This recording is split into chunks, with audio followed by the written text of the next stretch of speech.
This will be a quick video talking just about aesthetics and why actually aesthetics convert users better.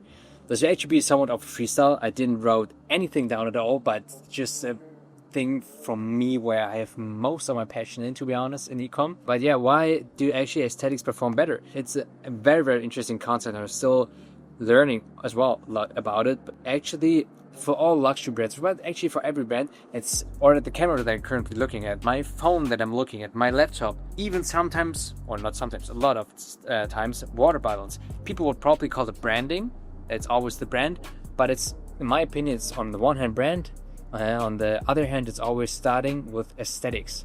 And aesthetic means that you sometimes, for example, take room to breathe. So have a lot of white space, don't use too many elements, focus the users more on certain things. Or also for cars, right? There's like a threshold where you have the perfect point of aesthetics where they have certain edges and certain roundings where it looks perfect for you in the eyes, where people actually say, like the bigger mass say, oh wow, that actually looks nice. And then there's everywhere like very rounded, very like bold cars, and then very edgy cars, and then also with the color, also with interior, how many buttons there are, and so on. There's always like a sweet spot that I would always call aesthetic. This looks aesthetic. It's also like Instagram stories. That's extreme. Like in our or my generation, aesthetics are everything, to be honest.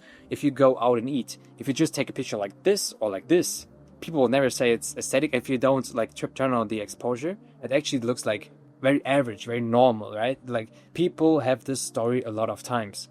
But what looks aesthetics, if you usually take like 2x, if you have like a certain thing in the foreground, something in the background, and if you then lower the exposure, this way it looks actually unique. It looks a bit different. It looks not like the eye took it, but something else took it. So it's new view also for the user. So it actually looks aesthetic for products, for images, for videos, for what I'm doing right now.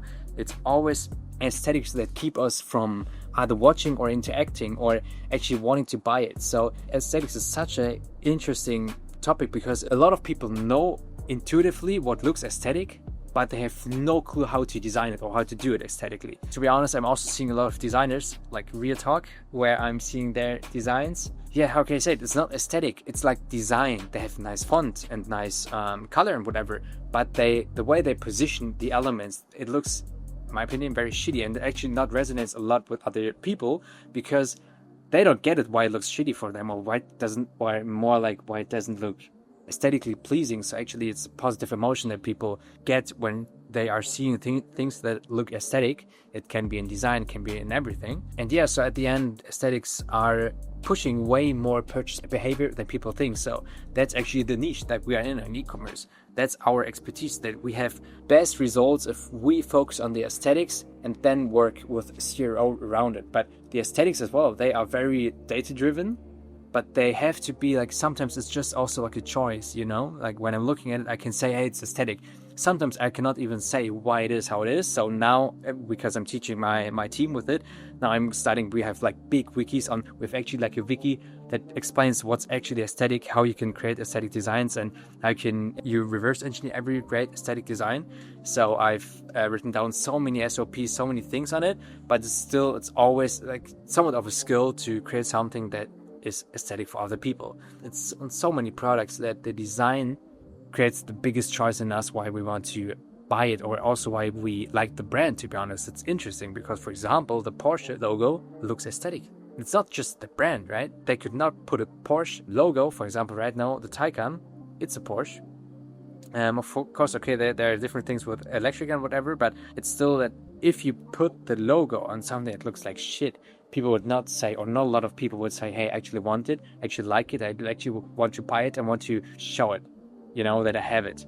It's not that much. It happened for a certain time, so like with Gucci and whatever, but it doesn't happen right now anymore so much because people are very, very much focused on aesthetics because they give us a great feeling and a great way to, yeah, like show what we think looks great. And actually we always try to be like tastemakers and try to push things forward. And currently one of the biggest things is buying because of aesthetics. So I don't know how many times I now said the word aesthetics. Still, it's a big thing and people don't get it too much. So I'm now trying to show you more what's in it and how we can use it.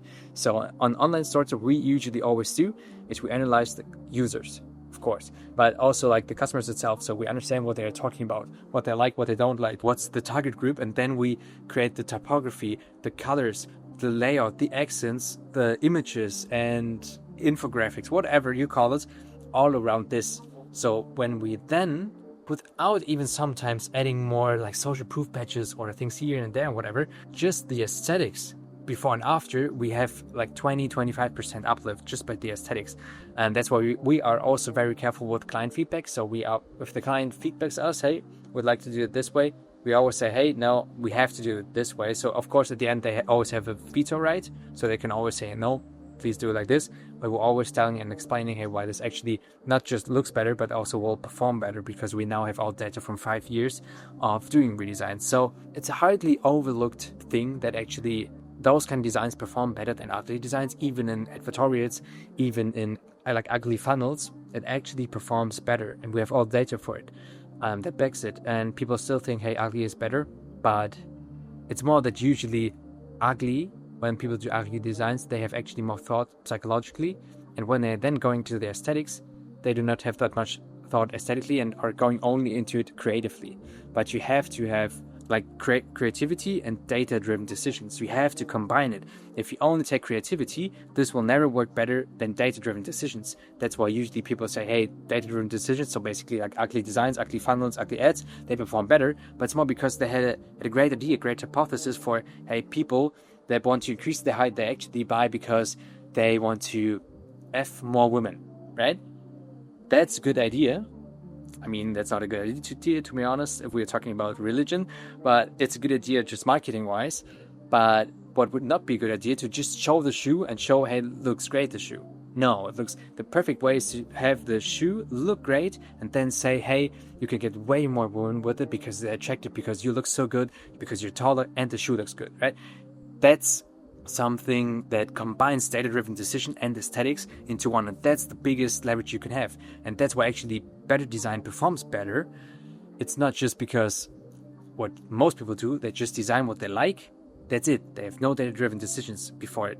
And I did only data-driven designs, and then I went into aesthetics. I didn't do the other way around. And now for our people in our team, we're actually getting a lot of creative people, and then I'm pushing and I'm narrating all the data-driven decisions into it, right?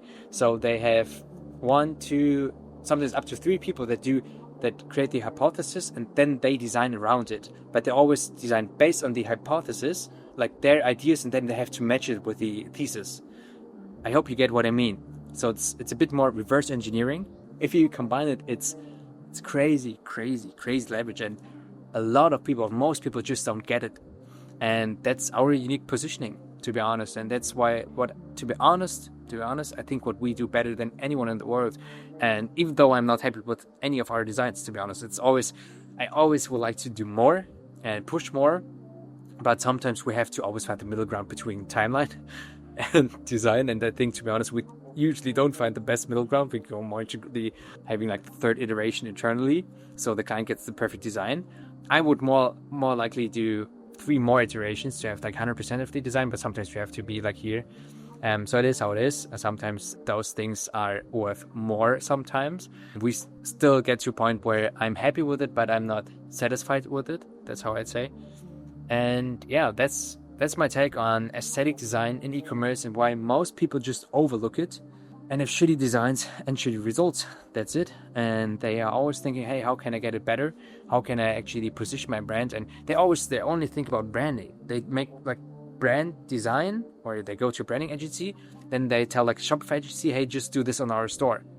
And then they come back to us because they see, okay, whatever, it looks like an impact theme, looks like everyone else, has nice typography, nice colors, but it's still not aesthetic. Those are like the recipes. You have to be the cook who has the certain amount of each things to have the perfect meal, not just different ingredients. Yeah, that's what I want to say. Not just different ingredients, putting them together and then it looks aesthetics. No way. You can have shitty ingredients and still make it look aesthetic. It's the way with this right here. The table looks like shit. it's like things are fucked up and so on. So, but still, because of the view, because of what you're seeing behind me, and I'm also like wearing a hoodie, which is not very like business talk wise or whatever.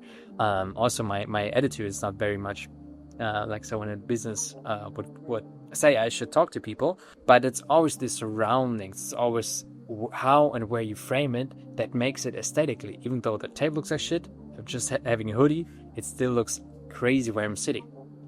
I hope you get the metaphor of the whole video. I hope you get what I mean. And to be honest, really to be honest, I just wrote down one sentence, what I said in the start, and this was all just freestyle. If you want to take 50 minutes, just talk with me about it. I can show you real quick how we could do it for your store. And that's very, very important. To be honest, right now we're packed, so we can still talk about it, but we have around 2 months time until we can get started. Thank you so much for your time. I hope there was some stuff that you could take with you, and in the future I will go more and more into how you can combine ingredients into a great meal. It's always extremely tricky to explain, and to be honest, that's the sauce that we are currently growing and living on. That's our soil right now, so I don't want to be too open with it. Still, I can show a few tips and tricks how you can have your Shopify store look much better and actually convert much better, because people are actually pleased by the look of it, pleased when they go onto it. It's not an ego thing that you say, hey, I have a nice store which looks great and it's custom coded, blah blah. No, it's actually people identify more with it, they're more incentivized to buy, and they are actually also more happy with your product. When you're able to get the user to buy with aesthetics, they are very much open also to spend more money. So you have a lot of different things that can grow out of it. So yeah, that should be from my side. Have a good one.